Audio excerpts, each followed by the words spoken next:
esse olhar firme e seguro, quando tudo é desafio, quando tudo é tão escuro, as respostas que eu tenho se encontram neste mundo.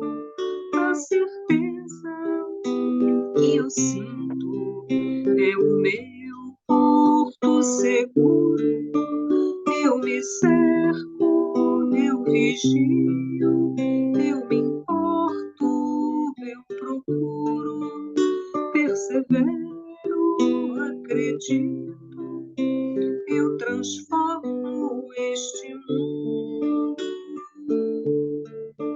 É na força do bem que eu me apego e caminho, no poder que mantém meu coração protegido, e não há nada, nada a temer, pois a força do bem é o maior poder.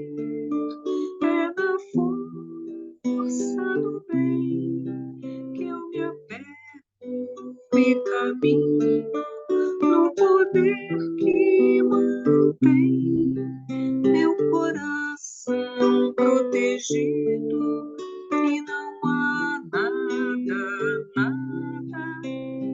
a temer, pois a força do bem é o maior poder.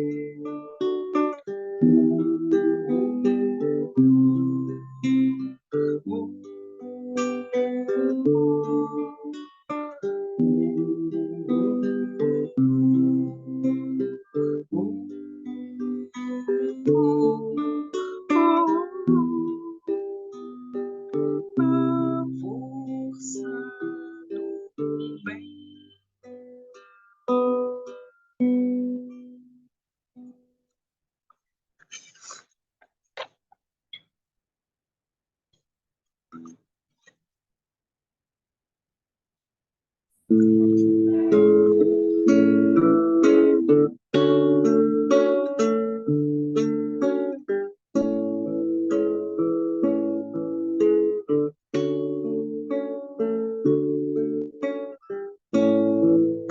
Senhor, em teu nome,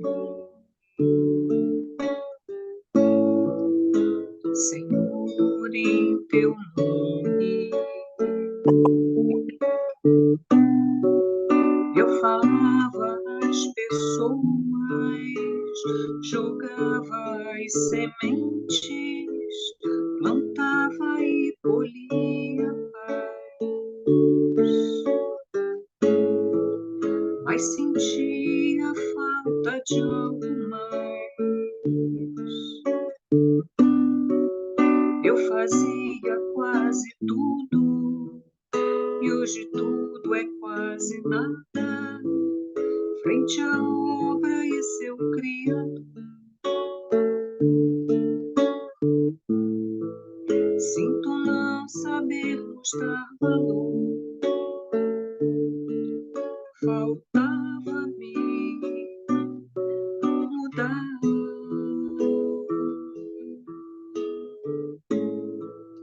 e tentar me encontrar e tentar me conhecer, Senhor, ser mais um em seu rebanho a caminhar. Não me cabe só falar, também cabe agir e me tornar um instrumento teu a melhorar, Senhor, em teu nome,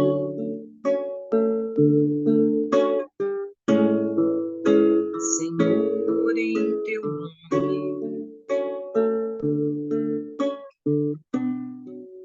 Eu fazia muitos planos, mas os refletir e nos fazem ver quem somos. Cometemos mil enganos. Eu queria ser o leme, mas agia como âncora, retardando meu caminho.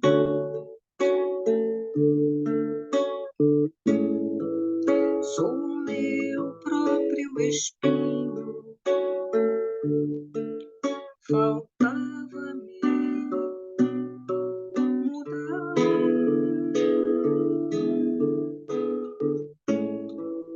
e tentar me encontrar e tentar me conhecer, Senhor.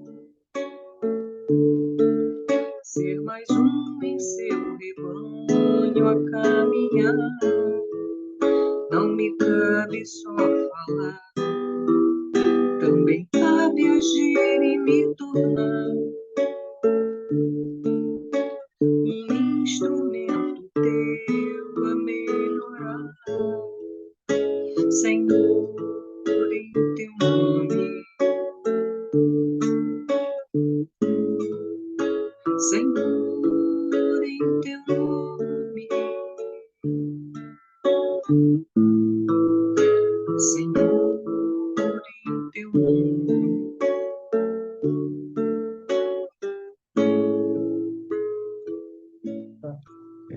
Mas ele pescou a imagem. Bom, gente, sejam todos bem-vindos. Então, vamos começar nosso grupo de estudo. Falta um minutinho. O Wellington, você quer fazer hoje a prece, a página? Bom, Sim, sem problema. eu acho que deu a hora. Pode começar. Vamos elevar o nosso pensamento então até Jesus, pedindo aos mentores espirituais que possam nos amparar nesses momentos em que paramos para refletir um pouco mais sobre as nossas vidas, sobre a nossa caminhada, conhecer um pouco mais sobre a doutrina espírita, conhecer um pouco mais sobre nós mesmos. Neste momento em que nos encontramos com amigos fraternos, amigos encarnados e desencarnados. Cada um sente a presença daqueles que lhe toca o coração. Sentimos muitas vezes as emoções desses irmãos queridos, desses que nos amparam, se aproximam de nós e que recebem também de nós este amor, este carinho e o retorno de tudo aquilo com que convivemos e aprendemos juntos. Que o estudo dessa noite possa fortalecer a nossa confiança no dia de amanhã. Que possamos acreditar realmente num amanhã melhor, amparado pelos mentores e seguindo o nosso livre-arbítrio, contando com o plano espiritual para nos guiar e nos mostrar que podemos estar melhor, um pouco melhor a cada dia. Que a paz de Jesus possa nos envolver hoje e sempre. Que assim seja.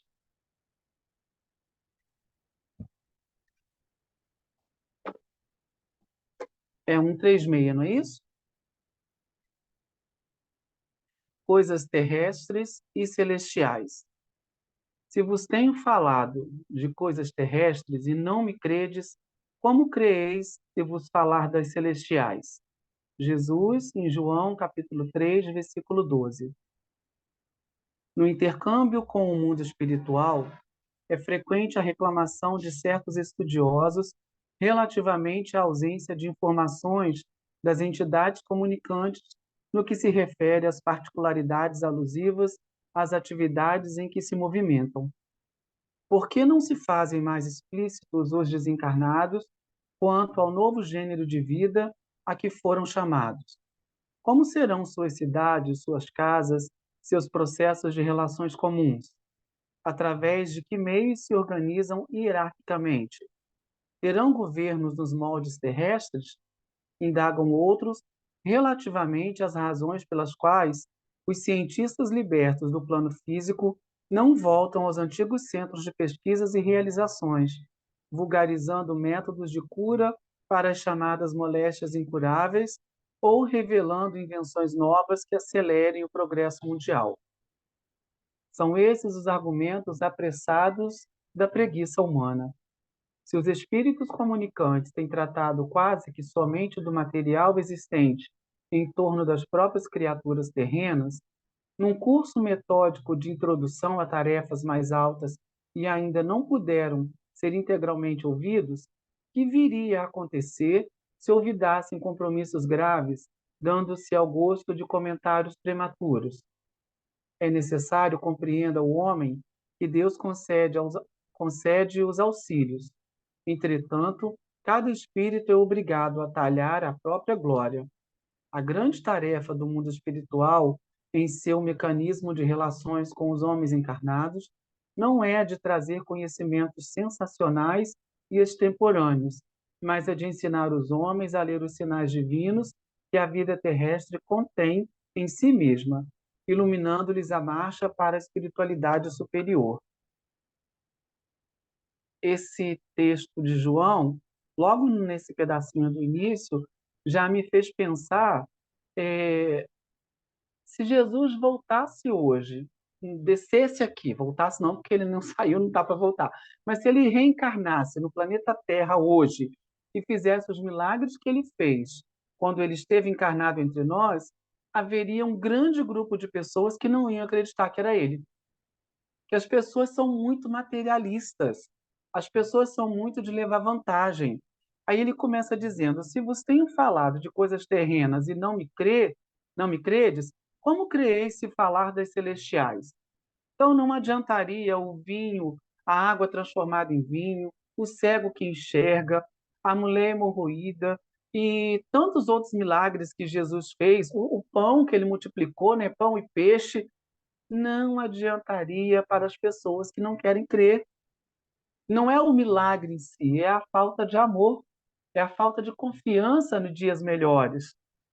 E ele começa dizendo que no intercâmbio com o mundo espiritual é frequente a reclamação de certos estudiosos relativamente à ausência de informações das entidades comunicantes no que se refere a particularidades alusivas ao que eles trabalharam, né? Os cientistas que desencarnam e trazem soluções, as fórmulas mágicas, o médico que desencarna e não traz a cura do câncer, ou o pediatra que desencarna e não explica por que que aquela criancinha faleceu tão nova ou desencarnou. Eles, as pessoas querem a parte material. A gente está vendo aí o milagre da vida, mas eles querem que esse intercâmbio com o mundo espiritual responda às indagações pessoais deles. Por que não se movem mais explícitos os desencarnados quanto ao novo gênero de vida que foram chamados? Aí ele vem com uma pergunta, né? Por que que esses irmãos que faleceram, que foram embora para o outro plano, já não vêm nos contar exatamente o que eles estão passando lá? Não faria a menor diferença, porque quem não acredita continuaria não acreditando. Como serão suas cidades, suas casas, seus processos de relações comuns, através de que meios se organizam hierarquicamente? Terão governo dos modos terrestres? Eu me lembro que, há alguns anos atrás, quando eu comecei a ler O Nosso Lar, as críticas aos livros eram que era um romance muito bem fantasioso, né? Nossa, como tem criatividade quem escreveu. Ou seja, é o que a pessoa quiser ler. Não é o que está escrito ali, é o que ela enxerga. Indagam outros relativamente às razões pelas quais os cientistas libertos do plano físico não voltam aos antigos centros de pesquisas e realizações, vulgarizando métodos de cura para as chamadas moléstias incuráveis ou revelando invenções novas que acelerem o progresso mundial. Não querem sofrimento, não querem evolução, não querem melhorar, né? Nós sabemos da importância que é o passe, a água fluidificada, a prece, frequentar uma casa espírita, ou uma casa evangélica, ou a missa. Qualquer religião que a pessoa tenha e que ele siga é importante, mas nós sabemos da melhora individual que precisamos. Nós precisamos fazer a nossa parte e merecer o que vem de bom. Porque o que está acontecendo de problema, nós que somos espíritas, pelo menos, já compreendemos que não é castigo, é consequência de algo que nós já fizemos lá atrás. Mas ele indaga, por que esses cientistas não vêm trazer a cura, ou vêm trazer a solução, a solução? São esses os argumentos apressados da preguiça humana. Olha, ele dá o puxãozinho de orelha dele. É da preguiça humana. A gente está vendo a solução, a gente entende o que acontece, mas não quer pensar, não quer compreender.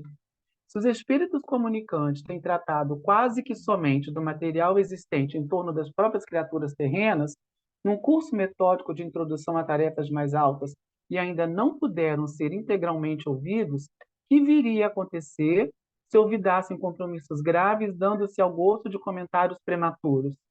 Imagina, gente, se de repente um irmãozinho aí que já desencarnou vem com a cura milagrosa do câncer.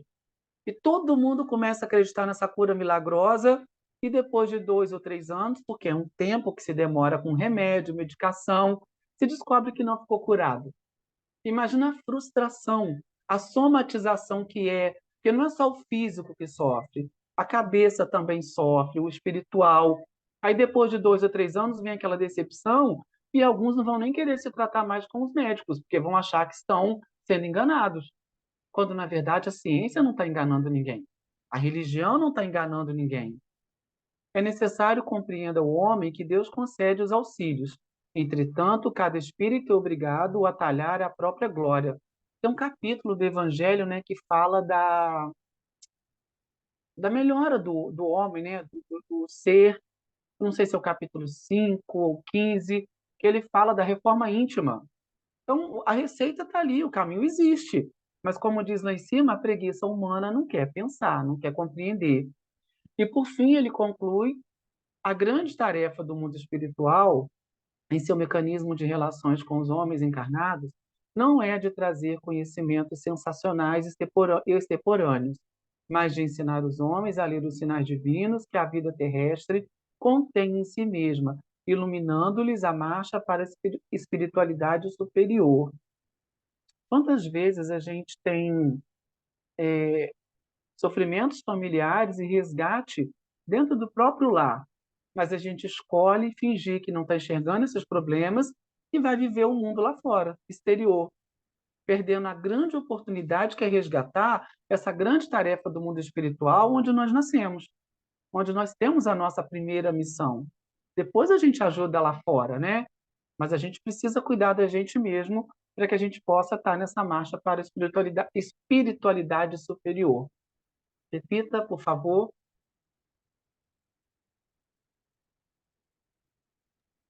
Bom, eu não vou falar muito, porque o nosso tempo está já meio curto, mas na realidade, o que ele quer deixar claro é que qualquer progresso tem que ser conquistado por nós, trabalhado.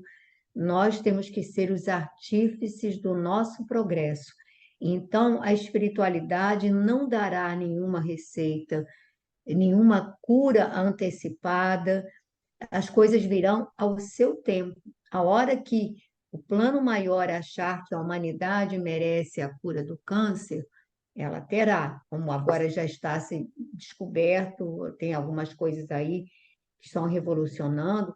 Então, ele espera que nós mereçamos e estejamos, o clima seja propício. Então, nós é que temos que construir. Se as pessoas viessem, é a mesma coisa que a criança que vai fazer prova, e aí o coleguinha faz a prova para ele. Ele não aprendeu nada.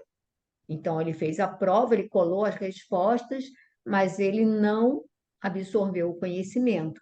Então, nós estamos. Não adianta querer facilidade quando o processo é de aprendizagem. E aprendizagem se faz com esforço, trabalho, não é isso? Disciplina, e tudo isso que muitas vezes a gente tenta fugir. Então, se alguém quiser falar alguma coisa, é um minutinho, porque a gente já extrapolou meio o nosso tempo, mas se alguém quiser fazer algum adendo. Ô, Pepita, é que vocês estão concluindo aí, e eu tenho uma mensagenzinha pequena aqui do Albino Teixeira, coisinha que vem dentro dos livros, né? E eu tava assim, gente, que encaixa direitinho nisso que você acabou de falar e a explicação aí do Wellington também, né? Olha só o que ele fala. O que mais sofremos no mundo não é a dificuldade, é o desânimo em superá-la. Não é a provação, é o desespero diante do sofrimento. Não é a doença, é o pavor de recebê-la. Não é o parente infeliz, é a mágoa de tê-lo na equipe familiar. Não é o fracasso, é a teimosia de não reconhecer os próprios erros. Não é a ingratidão, é a incapacidade de amar sem egoísmo. Não é a própria pequenez, é a revolta contra a superioridade dos outros. Não é a injúria, é o orgulho ferido. Não é a tentação, é a volúpia de experimentar-lhe os alvitres. Não é a velhice do corpo, é a paixão pelas aparências. Como é fácil de perceber, na solução de qualquer problema, o pior problema é a carga de aflições que criamos, desenvolvemos e sustentamos contra nós. Então, assim, é isso que a gente mesmo. teme, né? Todas as coisas que a gente. O que mais nos faz sofrer, né? E é isso que ele colocou aqui, né? O Emmanuel, né? A gente não quer sofrer nada disso, né? É verdade. Bom, então nós vamos. Obrigada pela mensagem. Vamos para Missionários da Luz, para esse capítulo que está rendendo.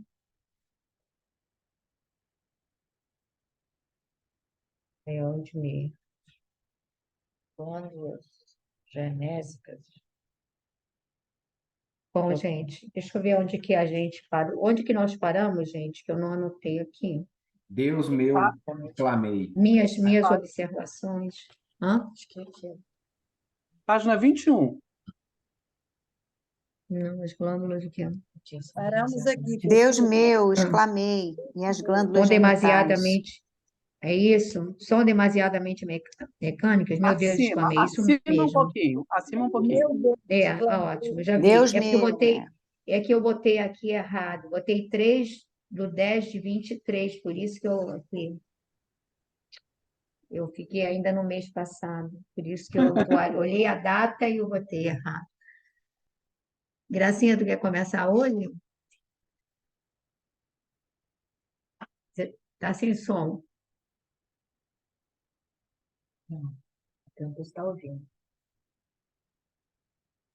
E agora? Agora sim, Deu? deu. Vamos lá. Deus meu, exclamei. E as glândulas genitais, onde ficam? O instrutor sorriu e esclareceu. São demasiadamente mecânicas para guardarem os princípios sutis e quase imponderáveis da geração. Acham-se absolutamente controladas pelo potencial magnético de que a epífise é a fonte fundamental. As glândulas genitais segregam os hormônios do sexo, mas a glândula pineal, se me posso exprimir assim, segrega hormônios psíquicos, ou unidades força, que vão atuar de maneira positiva nas energias geradoras. Os cromossomos da bolsa seminal não lhe escapam à influenciação absoluta e determinada. Alexandre fez um gesto significativo e considerou. No entanto, não estamos examinando problemas de embriologia. Limitemo-nos ao assunto inicial e analisemos a epífise, como glândula da vida espiritual do homem. Dentro do meu espanto, guardei rigoroso silêncio, faminto de instruções novas. Gracinha, Continua? quer comentar esse trecho? Vamos comentar os Tá. pedacinhos, por favor? Então, nesse texto aqui, um entendimento para mim é que é preciso compreender que é esta glândula, que controla todas as situações das outras, né? Então, vai ser, dependendo da ligação que a gente tem com o mais alto, e com o nosso passado, e com nossa vida espiritual, é de lá que vai aurir as energias que vão fluir através da glândula pineal e fazer as outras funcionarem da melhor forma possível, a depender do nosso comportamento, do nosso entendimento, né? Eu entendi assim. Quer falar alguma coisa, Pepita? Eu sei que eu sou sucinta. Não, mas é isso, é porque ele vai falar exatamente isso, que elas acham-se absolutamente controladas pelo potencial magnético da epífise. Então, é aquela coisa que está tudo na nossa mente. Quando a gente fala mente, a gente fala desse instrumento sensorial que está além da mente física, que Uhum. é no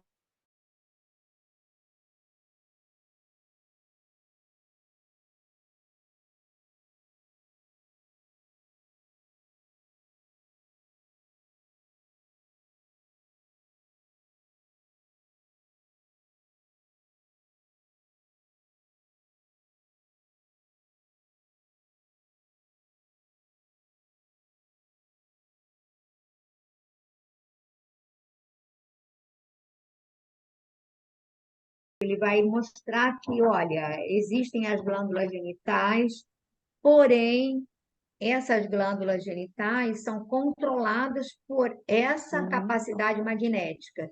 E aí é por isso quando o pessoal fala assim, não, o sexo está na cabeça mesmo, Mesmo. não é? A Sim. maneira como você vai lidar, né? Senão ela vai ser apenas uma coisa mecânica, ele será apenas uma coisa mecânica. Mas Não é autônoma, né? as emoções não estão ali exatamente apenas na, como é que se diz? Apenas nessas glândulas. Elas estarão exatamente no centro das nossas emoções. E aí, quem comanda as nossas emoções é a epífise, né?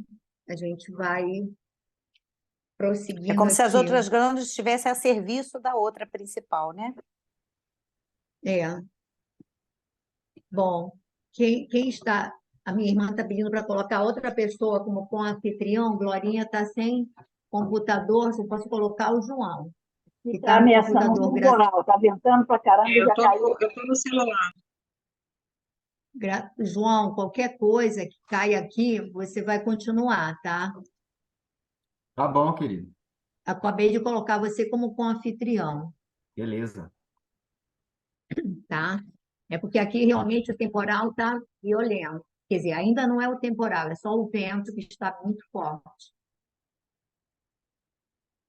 Então, quer ler mais um pedacinho, Gracinha? Senão eu passo para outra pessoa ali. Segregando delicadas energias psíquicas, a glândula pineal conserva a ascendência em todo o sistema endocrino, ligadamente através de princípios eletromagnéticos do campo vital, que a ciência comum ainda não pôde identificar, comando direta da vontade. As redes nervosas constituem os fios telegráficos para as ordens imediatas a todos os departamentos celulares. E, sob sua direção, efetuam-se os suprimentos de energia psíquicas a todos os armazéns autônomos dos órgãos. Manancial criador dos mais importantes, suas atribuições são extensas e fundamentais. Na qualidade de controladora do mundo emotivo, sua posição na experiência sexual é básica e absoluta. De modo geral, todos nós, agora ou no pretérito, viciamos esse foco sagrado de forças criadoras, transformando-o num imã relaxado entre as sensações inferiores de natureza animal. Vamos parar, Bom Gracinha, porque parar, né? Vai é ficar grande grande. demais, né? Eu acho que na sequência da ideia da coordenação, é uma glândula que coordena, né, todas as outras e está ligado mesmo ao não só ao nosso perispírito, mas ao nosso passado mesmo, né? Então, assim, no sentido que eu falo do passado, é que a gente traz as nossas dificuldades, os nossos entraves, em função dos nossos erros, isso de uma forma geral. Mas, sobre o ponto de vista da força dessa glândula, ela traz ali todas as marcas também, né? Do que fomos e do que ainda temos que recuperar, enfim.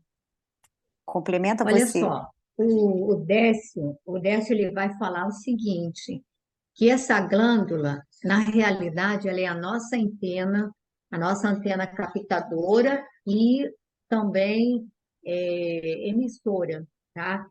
E aí ele vai dizer o seguinte, por exemplo, ele vai, eu até anotei aqui no meu caderninho, quando ele vai falar que os órgãos, através do nervo óptico, e aí vai occipital, temporal e pós-frontal. Aí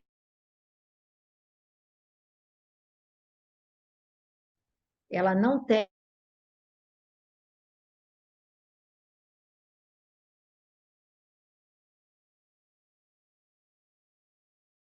estímulos, se aqueles estímulos forem encaminhados através do nervo óptico, aí vai para esse córtex, que é o córtex occipital, que eu coloquei aqui. E aí ele vai, esse mecanismo, então você recebe através da pineal vai para o tálamo vai mandar para o córtex receptivo e vice-versa, porque às vezes se for uma coisa que, digamos assim, que você está sentindo, também que você vai emitir, você também vai mandar para aquele córtex, que vai mandar para a pineal, que a pineal vai liberar. Então, é impressionante como ela, na realidade, está no comando de tudo, né? E aí ele vai falar exatamente, a glândula pineal conserva a ascendência em todo o sistema endócrino, todo o sistema endócrino. Pessoal, ou nós estamos travados. João, você está me ouvindo, Glorinha? Não, vocês não estão travados, não. Tá beleza. E aí, saber que ela comanda todas as forças subconscientes sob a determinação direta da vontade, gente, aí a gente tinha que estudar aquele capítulo do Leon Denis falando sobre a vontade, porque ele vai falar da importância da nossa vontade, gente. A nossa vontade é que vai dar a direção em tudo na nossa vida. Então, se nós temos essa antena, eu estava conversando aqui com a Verônica ainda há pouco, a gente tem essa antena. Ele disse que esses cristais, eles são diamagnéticos, eles entram em ressonância com as frequências a que eles se conectam e se potencializam naquela frequência. Então, por exemplo, uma pessoa que ela automaticamente se irrita ou tem acesso de raiva, ela potencializa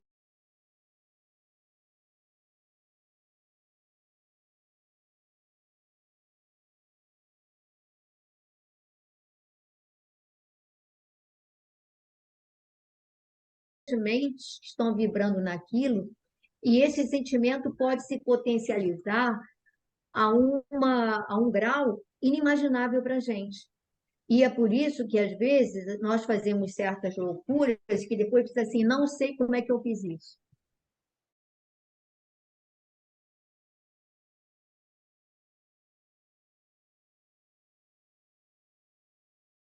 Acho que é muito importante a gente parar para perceber que, olha, a nossa vontade está vinculada diretamente a essa bendita glândula. E vice-versa, né? Essa glândula vinculada à nossa vontade. E aí nós, na realidade, estamos no comando de tudo, né? A nossa mente está no comando